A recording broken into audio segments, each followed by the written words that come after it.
Dear students, today's topic is for class 10, first chapter, A Letter to God by G.L. Fuentes. Dear students, this is very interesting and amazing story. I hope you will enjoy it. They say faith can move mountains. Absolutely truth. Dear students, where there we have a strong faith, the power of faith can move mountains. But what should we put our faith in? This is the question. This is the question this story delicately poses. Lencho is a farmer who writes a letter to God when his crops are ruined, asking for 100 pesos. Lencho is a farmer and his crops is totally destroyed, and after destroying his crops he writes a letter to God demanding 100 pesos to help him. Does God send him money? We will find out when we complete the story. And so without any delay, just start the story. The house only one in the entire valley, set on the crest of a low hill. Lencho's house is situated on the top of a low hill. From this height one could see the river and the field of ripe corn dotted with flowers that always promised a good harvest. From this height, where his house is situated, one can see his entire crops, fields and rivers. That means his house is situated in a very beautiful place. And his fields also always promised him for a good harvest. The only thing the earth needed was a downpour, or at least a shower. Throughout the morning, Lencho, who knew his fields intimately, had done nothing else but see the sky towards the northeast, in hope that there will rain, and after a little rain, or at least a shower, his crops will be prepared for harvesting. Now we are really going to get some water, women. The woman who was preparing supper replied, "Yes, God willing." He says to his wife that we are going to really get some water. His wife, who is preparing dinner, she replied, "Yes, God willing." The older boys were working in the field while the smaller ones were playing near the house until the women called to them all, "Come for dinner." It means Lencho had two sons. One was working in the field and other was playing just outside of the house. Then the lady called them all for dinner. It was during the meal that, just as Lencho had predicted, big drops of rain began to fall. When they sat for the dinner, it started raining, and the big drops began to fall. In the northeast, huge mountains of clouds could be seen approaching. The air was fresh and sweet. From the northeast of the sky, huge amount of black clouds can be seen. The man went out for no other reason than to have pleasure of feeling the rain on his body. Lencho was so happy that he just got out of the house to enjoy the rainfall on his body. And when he returned, he exclaimed, "These aren't raindrops falling from the sky. They are new coins. The big drops are 10-cent pieces and the little ones are 5s. With a satisfied expression, he regarded the fields of ripe corn with its flowers draped in a curtain of rain. He compares the raindrops with 10-cent pieces and small ones are with fives. So he sees his field with a satisfied expression, the ripe corn and its flowers draped in a curtain of rain. But suddenly a strong wind began to blow, and along with the rain, very large hailstones began to fall. It was really getting worse because after some time the rain should be stopped, but it was changed. It was changed into strong wind and hailstones began to fall. These truly did resemble new silver coins, the boys exposing themselves to the rain ran out to collect the frozen pearls.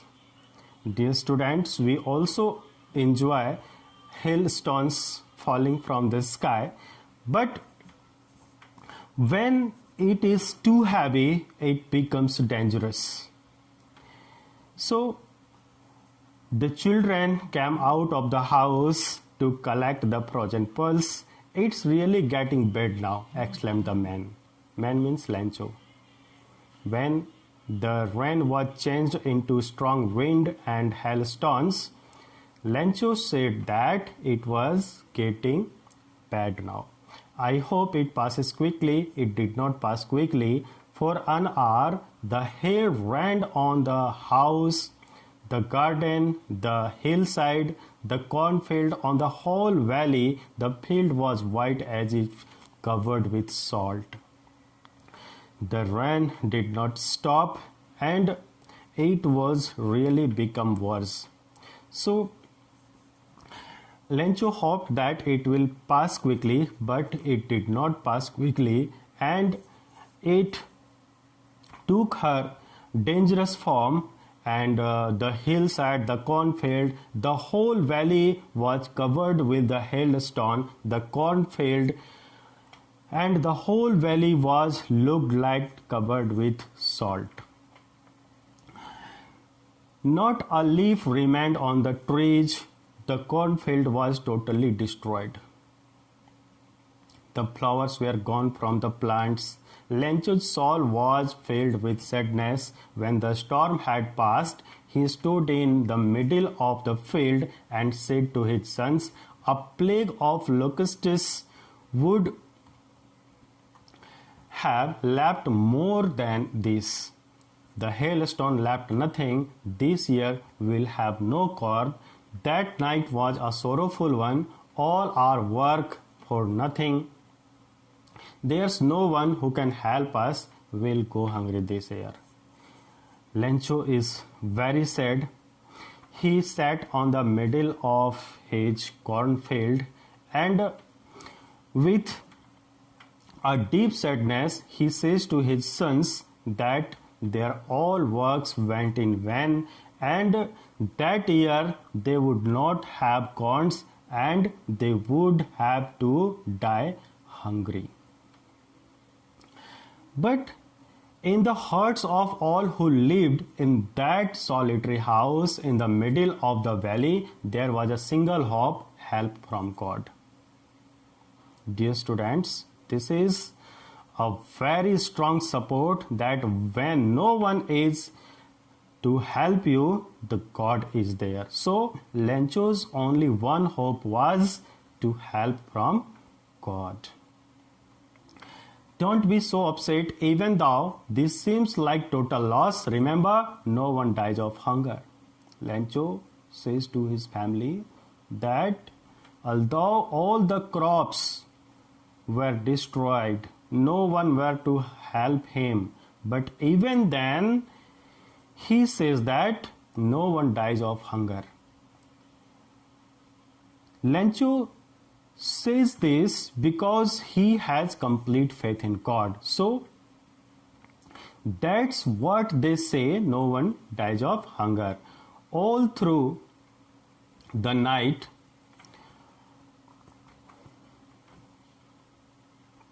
Lencho thought only of his one hope, the help of God. whose eyes, as he had been instructed, see everything when even what is the deep in one's conscience. Lencho was an ox of a man, working like an animal in the fields, but still he knew how to write. This is very amazing. Lencho worked very hard in his field like an ox, but even then he was not illiterate. He knew how to read and write. He began to write a letter which he himself would carry to town and place it in the mail. It was nothing less than a letter to God. He decided to write a letter to God. So he started writing, and he would himself carry the letter to the town. God, he wrote, if you don't help me, my family and I will go hungry this year. I need 100 pesos in order to sow my field again and to live until the crop comes, because the hailstorm ... Dear students, he writes in the letter that his crops was totally destroyed in the hailstorm, and he demands from God to help 100 pesos, and he also says that if he would not help him, his family would go hungry that year. He wrote to God on the envelope, put the letter inside, and still troubled, went to town. At the post office, he placed a stamp on the letter and dropped in to the mailbox. He wrote the letter, and after completing the letter at the slot of address, he wrote the address to God. And he went to the town at the post office, and he pasted a stamp on the envelope, and the letter he dropped in the mailbox. One of the employees, who was a postman and also helped at the post office, went to his boss laughing heartily and showed the letter to God. One of his employee, who was a postman and also he helped in other official works in the post office, he took the letter and laughingly showed the letter to the postmaster. Never in his career as a postman had known that address. The postmaster, a fat, amiable fellow, also broke out laughing, but almost immediately he turned serious and, tapping the letter on his desk, commanded, "What faith!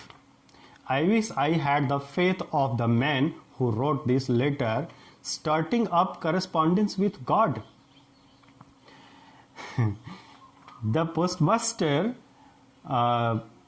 took the letter and he broke out. That means he laughed loudly. But after some time he became serious and he thought that what a faith. I wish I also would have such a faith in God. So he just tapped the letter on the table and he thought to answer the question and answer the letter. So in order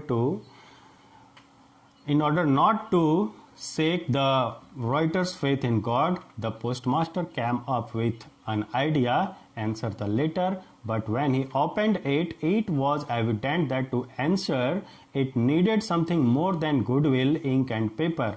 But he stuck to his resolution. He asked for money from his employees. He himself gave part of his salary, and several friends of his were obliged to give something for an act of charity. When he opened the letter and read it, he found that only goodwill, ink and paper was not enough to answer the question, but it also needed 100 pesos. So he himself gave a part of his salary.